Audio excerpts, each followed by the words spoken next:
আজকে মা ও সন্তানের ব্যাপারে কিছু আলোচনা করব।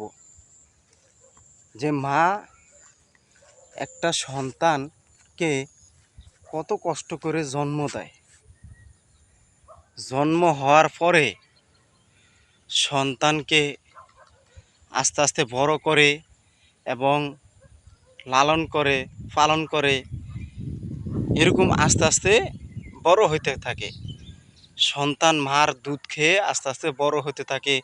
মা কত সুন্দর আদর সোহাগ করে ভালোবাসা দিয়ে সন্তানটাকে বড় করে যখন সে বড় হয় সন্তানটা, তখন মার একটা স্বপ্ন থাকে, কি জানেন?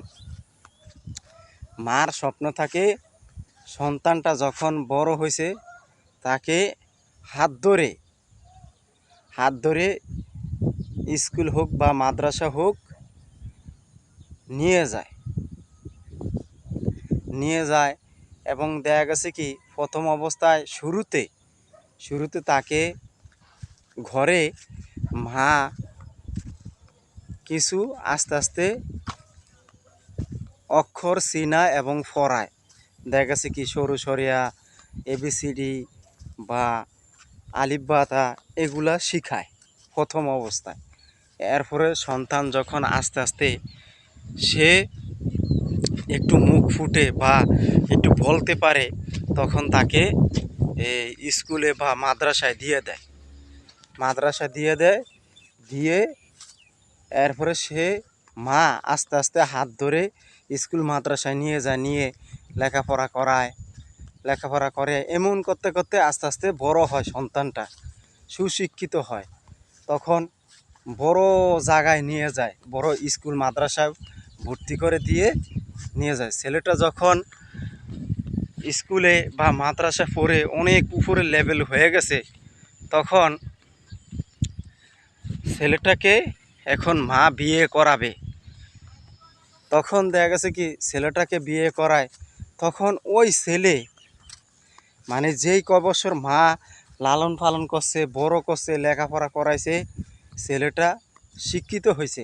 বিয়ার উপযুক্ত হওয়ার পরে ছেলেটাকে বিয়ে করাইলো, মানে মা বাবার দায়িত্বটা পালন করলো, পরশ কাম আদায় করলো।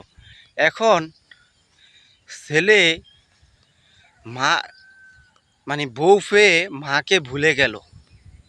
এবং বর্তমান যুগে মেয়েরা মানে শ্বশুর শাশুড়ির সাথে আপনার 2-3 মাস খাবে, 6 মাস খাবে, এরপরে আর ভালো লাগে না শ্বশুর শাশুড়ির সাথে খেতে, তারা আলাদা হয়ে যায়, আলাদা সেটেল হয়ে যায়।